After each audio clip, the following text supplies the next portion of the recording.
Salutations, kings and queens of the Archer Kingdom. My name is Artemis Arrow. Welcome to another reaction video for Death Battle. We are going on to Zuko versus Todoroki. Yeah, oh my gosh. Okay, I love Avatar, but I love My Hero Academia. I don't want either of them to lose, because Zuko is one of my favorite characters. He always has been, always will be. But I love Todoroki so much because ice and fire. I love Todoroki and his backstory, and I feel like I don't know who's gonna win though. I want, you know what? Let's just go through the fight. Let's go through the fight. If you guys enjoyed, please hit that like button down below, share the video, subscribe, and we're gonna get into this in 3, 2, 1. What's up, Rooster Teeth?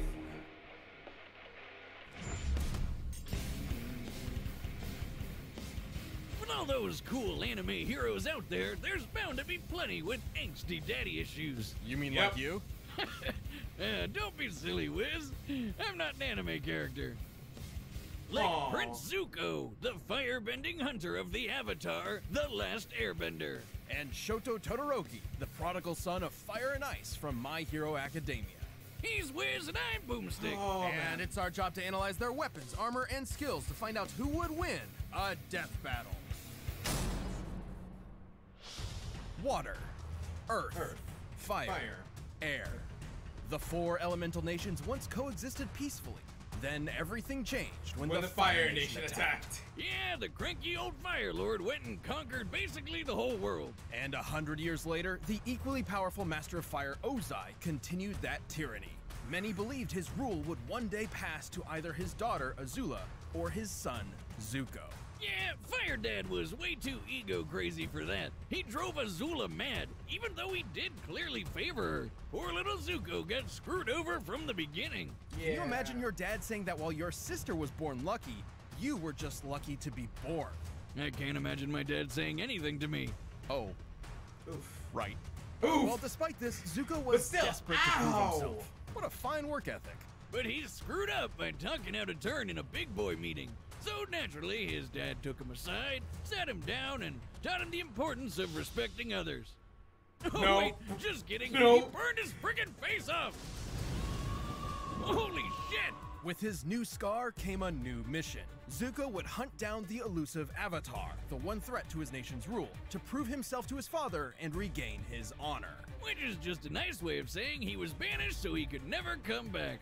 Just like my dad didn't. Though, frankly, Zuko did have the talent and training he needed to capture someone even as powerful as the Avatar.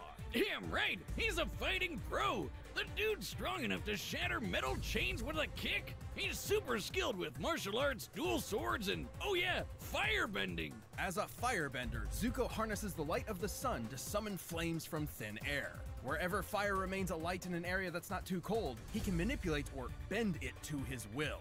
I mean, if I had to pick between swirling water around, tossing a few rocks, or farting hot air all the time, I would definitely go with firebending. I'm sorry, I'd be a waterbender. Flamethrower. Plus, it's surprisingly versatile. Aside from simply creating, launching, and moving flames, firebending can be used to heat objects, melt through ice prisons, and even defy gravity. Is that guy flying? With fire? Awesome! How does that even work? Well, for every action, there is an equal and opposite reaction. Newton's third law. By creating a rapid series of explosions an inch or so away from the palm, the air in between the hand and fire is launched toward the user, thereby creating propulsion. Yeah, firebending isn't just about creating fire. It's about creating a bunch of it. So Zuko can make large, long-lasting walls of flame to protect himself and keep enemies at a distance. That stuff's hot, you know. Yeah. It's fire. You know, I've actually rigged up my arm to replicate the technique of firebending. Dummy, if you'd please. Another test. Can we not? Now, this isn't as simple as just pointing Can we and shooting. leave the little Firebenders robot fuel alone, their please? flames with their own breath. And using it at all requires a fierce understanding of martial arts. What are you trying to do, the Macarena? Zuko's favorite form, the dancing dragon, draws primarily from northern Shaolin Kung Fu. That's a Chinese martial art that's all about agility, wide stances, and aggressive attacks. A perfect mix of speed and strength. Like this. Whoa! Wiz. Ha ha ha. Anyway, the fire that benders like Zuko can generate is extremely hot, capable of melting through a cast iron door hot. This would need to be over 1200 degrees Celsius. And while Sozen's comet was boosting his powers, Zuko's uncle Iroh blasted apart the giant outer wall of Ba Sing Se. Yo, this man took back Ba Sing Se. Until Iroh comes a-knockin'. Yeah. I mean, that's like the thickest wall I've ever seen. Second only to the emotional walls between me and my dad. Even without Sozen's comet, which only appears once every 100 years, Zuko has more than enough firepower to level a building. That's no laughing matter for any person or building. He's even quick enough to catch lightning and use his fire powers to redirect it wherever he wants it to go. Kapow! Suck it, Dad! Oh shoot, wait, did he just shoot his dad with lightning? Zuko's quest for the Avatar led him down a different path than he expected. Inspired by his kind uncle and the Avatar himself, he joined the heroes on a new journey, one of self-discovery. Yeah, turns out he didn't need his dad's approval after all. He just needed to approve himself. Now that's character development. Zuko's definitely had a heated redemption arc, and now that he's the Fire Daddy, Fire Lord, his honor keeps burning brighter. Are you crushing on Zuko? What? No. Yeah, you are. It's okay, Wiz. Everybody does. Hello, Zuko here. I'm glad they used that for the ending. I'm sorry I'm not talking much. I just wanted to hear what they had to say. Is natural, where more than 80% of the population possesses superhuman abilities known as quirks. And because everyone loves to game a system, there's a superhero leaderboard. At the very top of it stands the ultimate hero, All Might. All Might's feats and reputation were incredible, a true symbol of peace for everyone. That is, everyone except the hero perpetually stuck at rank number 2. That's Endeavor, and he vowed to surpass All Might, but his literal firepower was just never enough. But if he couldn't do it himself, he would vicariously through his own heir. Thus, can I just say this? I'm just gonna say this before we continue. Screw this man! I do not care what he had to go through. I honestly do not care! Sorry, just needed to get that off my chest. He made the desperate decision to arrange a quirk marriage. Basically, he paid a family off to get a wife with an ice quirk and popped out kids until he got the right quirk combo. Gross. Feel like I need a shower. After 4, attempts, they finally spawned the child he was looking for, Shoto Todoroki. Half cold, half hot. Literally. What's right good, side's ice like his mom, and left side's fire like his dad. Endeavor quickly separated young Todoroki from his supposedly lesser siblings, ruthlessly training him to become the most powerful hero in history. Surprise! Things didn't go so well. He drove Shoto's mom totally insane until she broke. Pouring boiling water on her son's left side, because it reminded her too much of him. Okay, this is getting super heavy for a colorful cartoon about superpowers and frog people. Fortunately, okay, seriously, Todoroki's backstory is just sad. It's just sad. His own mother went crazy because of this, and she was such a nice. She was so kind to the boy. She knew what he was going through, but it was just too much. It was just too much. Oh my god, this is why I love Todoroki. This is why I liked Todoroki when I first started watching My Hero. Oh my gosh. I'm sorry, I'm pausing, I'm sorry. Todoroki never truly fell for his father's disgusting manipulation. He And attended good boy. Buei High School, a hero academy, and worked to use his power for good. But just his mom's power. Why use fire when you can stick it to the man? The man being a big scary fire dad over there. Anyone else notice his facial hair is made of fire? How does that work? From his right side, Todoroki can summon intense bouts of cold, freezing the air or even creating massive glaciers of ice. Talk about overkill! And like a good edgy teen, Shoto named this super iceberg something badass. Heaven-piercing ice wall! Oh, you can just taste the self-loathing. He can create sheets of ice to slide on or propel himself forward as if riding a Heeley. While he can't manipulate the ice after he's launched it, he has extremely precise control over its initial release. He can even freeze opponents so thoroughly that they are frozen both inside and out, effortlessly causing necrosis and shattering body parts. Seriously, that's so dark. It's chilling. Talk about having a cold shoulder. But Todoroki has a problem. While he is highly resistant to cold, he's not immune. Here I am. Guess I'll die. Oh, I won't be needing you this time, dummy. Genuine joy. Casting too much ice from his right side will cause his body temperature to drop until he falls unconscious, potentially even suffering frostbite. I mean, it takes freezing an entire building before side effects even start to show up, so it's not all. Why'd you even make the stupid robot? That's why Endeavor chose to mix ice with fire. See, he had the same problem with his own fire quirk. But with cold and hot combined, they could counter each other's weaknesses. Thankfully, Shoto met a friend who helped show him that his fire wasn't his father's. My boy Zuko. You tell him, My Deku. boy is Zuko. Finally, the full power of Icy Hot was unleashed. Icy You think Hot! you can help my back? Just hurts from carrying the show. While he's much less proficient with fire, given his lack of experience with it, this half of his quirk is identical to Endeavor's. His fire is hot enough to melt Tetsu Tetsu, whose body can turn to steel, which means it can reach temperatures over 1600 degrees. He can blast fire like a raging inferno, form walls of flame to block off areas, and use his evil dad's signature technique, flash fire. Flash fire is a method of compressing flame under super hot temperatures before releasing it in a single strike. Endeavor can also shape his fire, use it to cling to walls, and fly. But even if he is a huge dick, Endeavor was kinda right. Fire and ice combined put both quirks at their best. Shoto's one of the best in his I class, don't care if he taking was hits right, from he's a still a tank jerk. like Deku, fighting top-tier foes like Stain, and keeping up with classmates like Bakugo and Tokoyami, who can block Kaminari's electricity. And while he's often criticized for relying too much on his quirk, Todoroki is incredibly smart and a quick thinker, reading and setting traps for his opponents in the blink of an eye. And after all that craziness, he finally patched things up with his mom, and somehow even inspired his dad to try and be a better person. What a nice story. I wish he could inspire my dad too, not mom. I still don't care about Endeavor. I'm making that clear.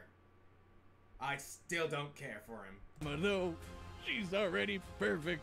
Well on his way to becoming a successful hero, Shoto Todoroki no longer fights in spite of his father, but for himself and the sake of others. Let's go, Shoto! I wanted to. I'll be a hero. Icy Hot for the win! Alright, the combatants are set. We've run the data through all possibilities. But I first, still don't want let me you to- tell you about Blue Chew. No, you won't. Okay, like I said, I can't choose between Zuko or Todoroki. I don't want either of them to lose. I love both of them. Zuko was the first firebender I ever really saw in, like, anime-ish art style, and I'm like, oh my gosh, this guy is awesome. And I'm not counting Natsu. I saw Avatar before Fairy Tail, which I actually regret. And Shoto's backstory just made me cry, but he just pushed through it, and that's what I love about him. Both of them pushed through so many difficult times. You know what? I'm just gonna let the battle play out. Whoever wins, wins. Let's go!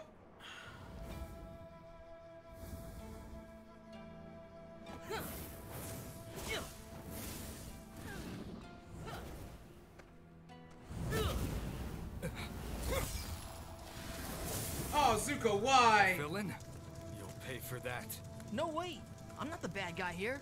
I mean, not anymore. Your actions say otherwise.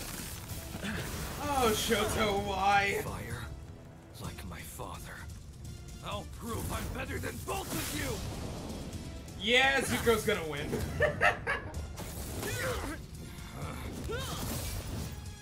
What's the matter? Melting under pressure?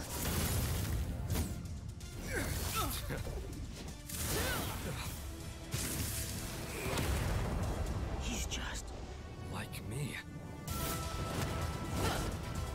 Wow, the connection!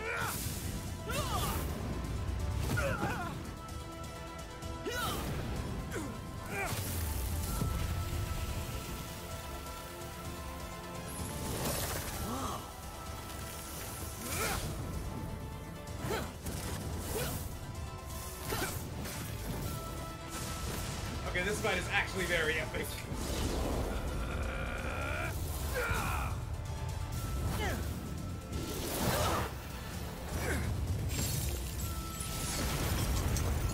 Yo!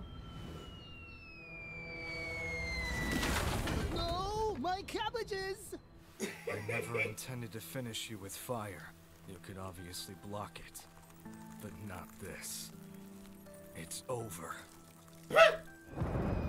Yeah, nope.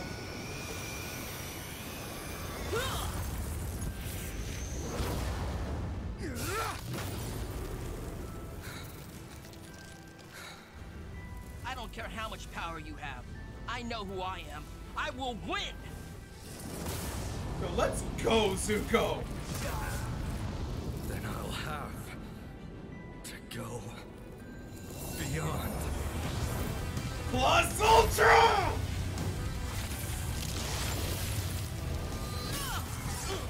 No!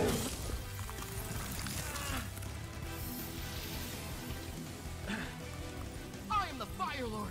I will win this for my honor!